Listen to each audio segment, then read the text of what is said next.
আল্লাহ পাকের আয়াতকে অস্বীকার করেছে, তারা অকারণে আল্লাহর নবীদেরকে হত্যা করেছে এবং প্রত্যেকটি ব্যাপারে আল্লাহর শরীয়তের সীমা লঙ্ঘন করেছে। যুরিবাত আলাইহিমুল যিল্লাতু ওয়াল মাসকানা ওয়া বাউ বিগাযাবিন মিনাল্লাহ। আল্লাহ পাক বলেছেন চিরকাল ইহুদিরা অভিশপ্ত, তাদের কোন আবাসস্থল হবে না, সারা জীবন ঘুরে বেড়াবে। আপনারা বলবেন কই ঘুরে বেড়ায় না, তো তাদের তো জায়গা হয়েছে জেরুজালেমে, ইসরায়েলে, সেখানে তারা জায়গা করে নিয়েছে। তাহলে এটা কেমন হলো? এটা এইভাবে হচ্ছে, ওখানে তাদেরকে প্রতিষ্ঠিত করেছে আমেরিকা, ঠিক কিনা? আল্লাহ পাক কোরআন শরীফের মধ্যে বলেছেন, যদিও মানুষের সাহায্যে কোনো জায়গায় তাদেরকে আল্লাহর ইচ্ছায় অথবা মানুষের সাহায্যে কোথাও যদি জায়গা হয়, অপমানের জীবন যাপন করতে হবে সারাটা জীবন কিয়ামত পর্যন্ত, দুঃখে দুঃখে মরতে হবে, দেশে দেশে ঘুরে বেড়াতে হবে ভিক্ষুকের মতো। সে অবস্থাই হয়েছে। আমেরিকা ওদের উপর থেকে হাত উঠায়নি। মধ্যপ্রাচ্যের আজকের 20 ফোড়া ইসরায়েল, আমেরিকা যদি তাদের রুবুবিয়াতে প্রতিপালনের হাতটা উঠায় নেয়, তাহলে আরব দেশে যত লোক আছে যুদ্ধ করা লাগবে না, এক পাশে গিয়ে পেশাব করলে ভাসিয়া লোহিত সাগরে চলে যাবে। সুতরাং এই ইহুদিদের পথ অনুসরণ করা যাবে না। ইহুদিরা অপরাধ করছিল কি? একটু আগেই বললাম, তারা আল্লাহর আয়াতকে অস্বীকার করেছে, তারা নবীদেরকে হত্যা করেছে, এটাই হলো তাদের অপরাধ। তারা শরীয়তের ব্যাপারে বাড়াবাড়ি করেছে। সুতরাং আল্লাহ পাক বলছেন ইহুদিদেরকে ছাড়তে হবে, খ্রিস্টানদের অনুকরণ ছাড়তে হবে। ইহুদি খ্রিস্টান সকলের অনুকরণ ছেড়ে দিয়ে নিয়ামত প্রাপ্ত ওই 4 শ্রেণীর লোকের অনুসরণ করতে হবে, তাহলেই খাঁটি মুসলমান হওয়া যাবে। কল আলহামদুলিল্লাহ। শুকর করা, কৃতজ্ঞতা প্রকাশ করার সূরা। এই সূরাটির মধ্যে মানুষ আল্লাহ পাকের অসীম অনুগ্রহের শুকরিয়া আদায় করে বলে প্রশংসার মাধ্যমে, এই জন্য এটার নাম হয়েছে সূরাতুশ শুকর। সূরাটির না আরেকটি নাম হচ্ছে সূরাতুদ দুআ। এই সূরাটি একটি দোয়া, একটি প্রার্থনা, আল্লাহ পাকের কাছে প্রার্থনা করা হয়, সেজন্য এটার নাম হচ্ছে সূরাতুদ দুআ। এর আরেকটি নাম হচ্ছে সূরাতুস সুআল, অর্থাৎ কামনা করার সূরা, আল্লাহর কাছে চাওয়ার সূরা। এই সূরায় অনেক কিছু আছে যা আল্লাহর কাছে চাওয়া হয়।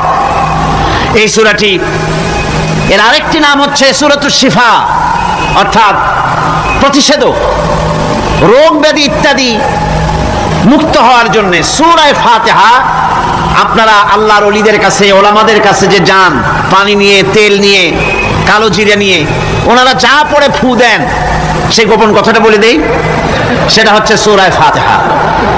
সূরা ফাতিহা কোন কোন কিতাবে মুফাসসিরিন ইকরাম লিখেছেন, মুহাদ্দিসিনরা লিখেছেন যে দুরারোগ্য ব্যাধি, কোন ওষুধ ভালো হচ্ছে না, প্রতিদিন 40 বার করে সূরা ফাতিহা পড়ে পানিতে দম করে ফজরের পরে 41 দিন যদি এভাবে সেবন করে, সেই দম করা পানি দুরারোগ্য ব্যাধি আল্লাহ পাক ভালো করে দিবেন। সুবহানাল্লাহ বিহামদি। এটা হচ্ছে সূরাতুশ শিফা। এটাকে বলা হয় সূরাতুস সালাত। নামাজ হবেই না সূরা ফাতিহা ছাড়া, নামাজ সূরা ফাতিহা ছাড়া হবে না। এই জন্য লা সালাতা লিমান লাম ইয়াকরা বিফাতিহাতিল কিতাব, হাদিস শরীফে এসেছে সূরা ফাতিহা ছাড়া নামাজ শুদ্ধ হবে না, নামাজ জায়েজ হবে না। সেই জন্য এটার নাম হচ্ছে সূরাতুস সালাত। কোরআনে কারীমের এই সূরাটি, এটাকে হযরত পীর সাহেব কেবলা একটি আয়াত তেলাওয়াত করে বলেছেন সাবউল মাসানি। এটা হচ্ছে নিত্য পাঠনীয় সপ্তবাক্য, যে 7টি বাক্যকে সবসময় পড়া লাগে। তার মানে হচ্ছে যে ব্যক্তি নামাজ পড়ে 5 ওয়াক্ত 24 ঘন্টার ভিতরে সূরা ফাতিহা একেবারে কম করেও যদি হয়, তাহলে 40 বার এই সূরা 24 ঘন্টায় নামাজি ব্যক্তিকে পড়তে হয়। এই জন্য সবসময় পাঠনীয় এই সূরাটি। সূরাটি মোট অক্ষর সংখ্যা হচ্ছে 113, শব্দ সংখ্যা হচ্ছে 25টি। এটি হচ্ছে সূরা ফাতিহা। একটি রুকু, 7টি আয়াত। নাজিলের অবতীর্ণ হওয়ার স্থান হচ্ছে মক্কা আল মুকাররমা। রাসূল করিম সাল্লাল্লাহু আলাইহি ওয়াসাল্লামের মক্কি জিন্দেগিতে সূরাটি অবতীর্ণ হয়। শুরু হচ্ছে সূরা ফাতিহা। আলহামদুলিল্লাহি রাব্বিল আলামিন।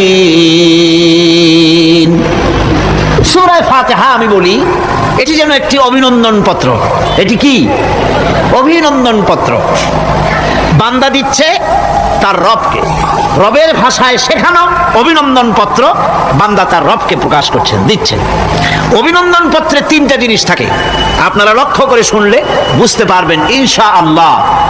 একবার ভাবুন যে কত বড় কথা, 30 পারা কোরআনের মধ্যে যা আছে তার সবটা আল্লাহ পাক তার সারাংশ সূরা ফাতিহায় ঢুকাইছেন।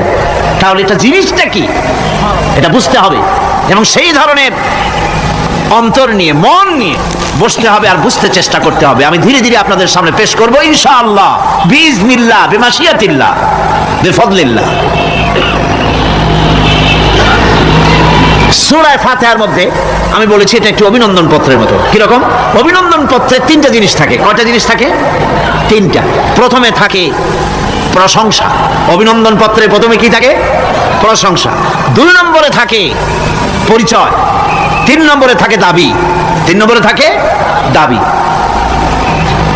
প্রথমেই দাবি করা হয় না, এটা ঠিক না। প্রথমেই প্রশংসা। সমস্ত অভিনন্দন পত্র আপনারা দেখবেন, মন্ত্রী আসুক, প্রেসিডেন্ট আসুক, অভিনন্দন পত্র পেশ করা হয়, সুন্দর ভাষায় লেখে, হে সংগ্রামী জননায়ক, গরিবের বন্ধু, জাতির কিছু একটা, এইভাবে করে বহুত প্রশংসা করে তারপরে তার নাম খুঁজে পাওয়াই মুশকিল প্রশংসার ঠেলায়। আপনার আগমনী বার্তায় আমাদের এই চট্টগ্রামের আকাশ বাতাস মুখরিত, আবাল বৃদ্ধ বনিতা আনন্দে উদ্বেলিত, কে কি করবে দিশে করতে পারছে না, এরকম প্রশংসা। এই প্রশংসা দিয়ে তারপরে বলে আমরা চট্টগ্রাম কলেজের কর্তৃপক্ষ, আমাদের বেড়া নাই, টিন নাই, চাল নাই, ইট নাই, সিমেন্ট নাই, আমাদের এগুলি দাবি। তাহলে প্রথমে গেল প্রশংসা, 2 নম্বরে পরিচয়, 3 নম্বরে দাবি। মূলত এই ভদ্রতা প্রথমে কেউ বলে না, মন্ত্রী সাহেব চিটাগংয়ে আসছেন তো আমাদের দাবি না মিটাইয়া ঠ্যাং আস্ত নিয়ে ঢাকা ফিরতে পারবেন না, এরকম বলে নাকি? এরকম বললে কিছুই পাওয়া যাবে না। মূলত এই যে ভদ্রতা, এই শালীনতা, এই শিষ্টাচার শিক্ষা দিয়েছে আল কোরআন। সুবহানাল্লাহ। কোরআনে কারিমে যে রব বলা হয়েছে তার অর্থ হচ্ছে, তার অর্থ ব্যাপক, অনেক বিশাল এর অর্থ। এ রব কাকে বলে আমি রবের সমস্ত ব্যাখ্যা করতে পারবো না, তবে অল্প কথায় এমন ভাবে বলতে চেষ্টা করব যাতে করে আপনাদের বুঝে আসবে ইনশাআল্লাহ। আমরা বলি ইনশাআল্লাহ। এখন আপনারা যদি আমাকে প্রশ্ন করেন যে অত কথা বুঝি না, এক লাইনে এক বাক্যে বুঝাই দেন রব কাকে বলে, তাহলে আমি কথাটা এইভাবে বলবো, যাহার যখন যে জিনিসের যতটুকু প্রয়োজন তাহাকে তখন সেই জিনিস ফরিয়াদ করার আগে যিনি পৌঁছে দেন তার নাম হচ্ছে রব। এ রব হচ্ছে তার মধ্যে রুবুবিয়তের সম্পূর্ণ কোয়ালিটিতে ভর্তি। আল্লাহ পাকের মধ্যে রুবুবিয়তের কোয়ালিটি। রব শুধু সৃষ্টি করেই ছেড়ে দেন না, প্রতিপালন করেন, পূর্ণতায় পৌঁছে দেন। সুবহানাল্লাহ বলতে ইচ্ছে করে না ভাইরা? দেখেন আল্লাহ রাব্বুল আলামিন এমন রব, বাংলাদেশের কুকুর আর আমেরিকা ইউরোপের শীত প্রধান দেশের কুকুর একরকম নয়।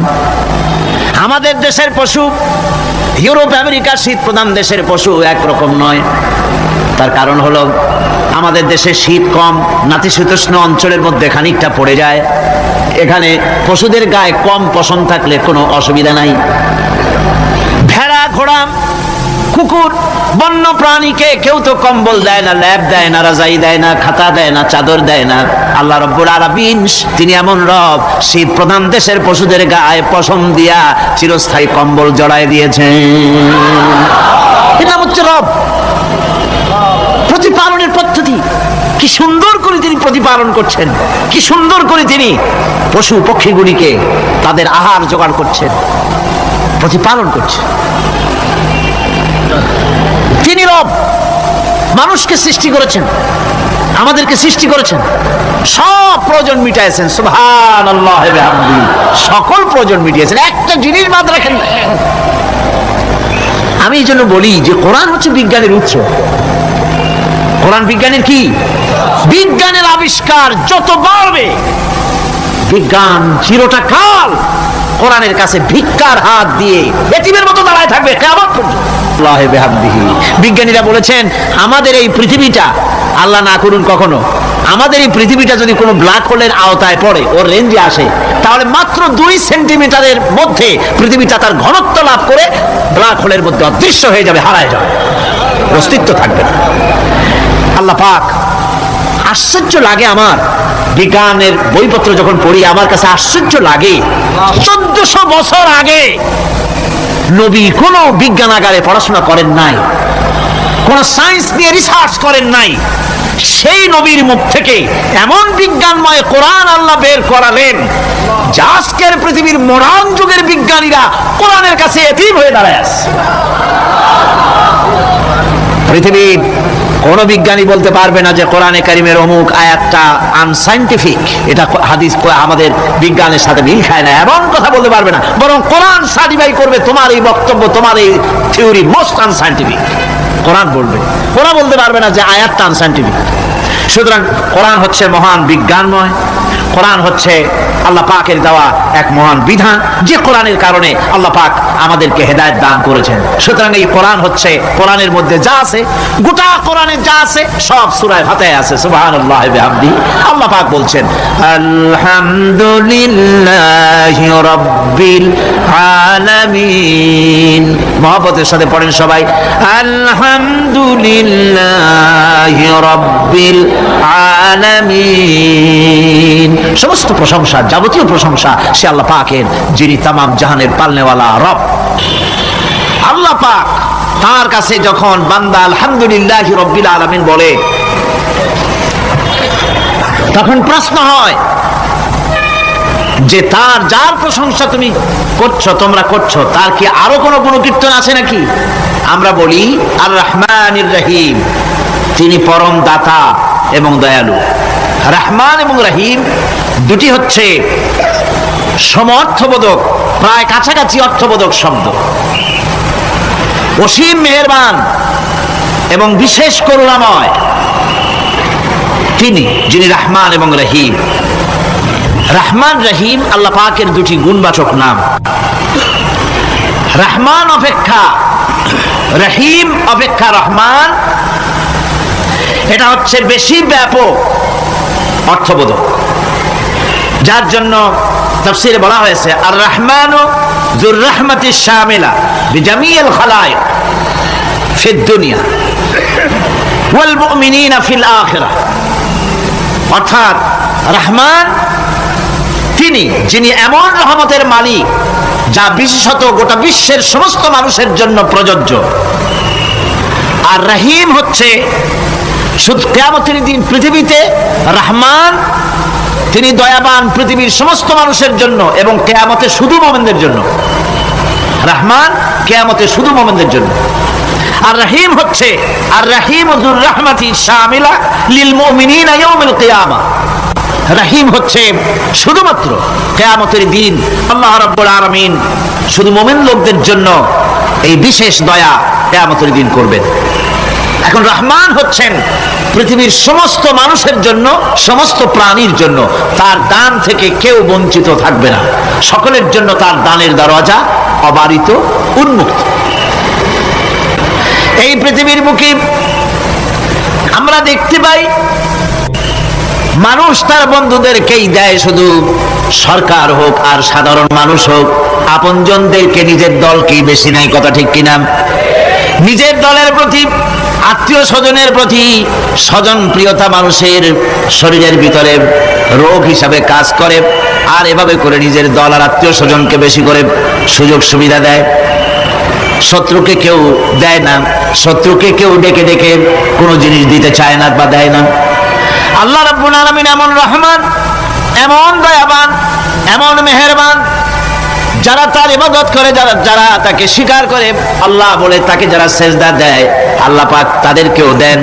আর যারা আল্লাহকে অস্বীকার করে, আল্লাহ রাব্বুল আলামিনকে মানে না, তার গুণাবলী কি স্বীকার করে না, তার অস্তিত্ব স্বীকার করে না, তারপরেও আল্লাহ রাব্বুল আলামিন কোন নাফরমান বান্দাকেও রহমত থেকে বঞ্চিত করেন না।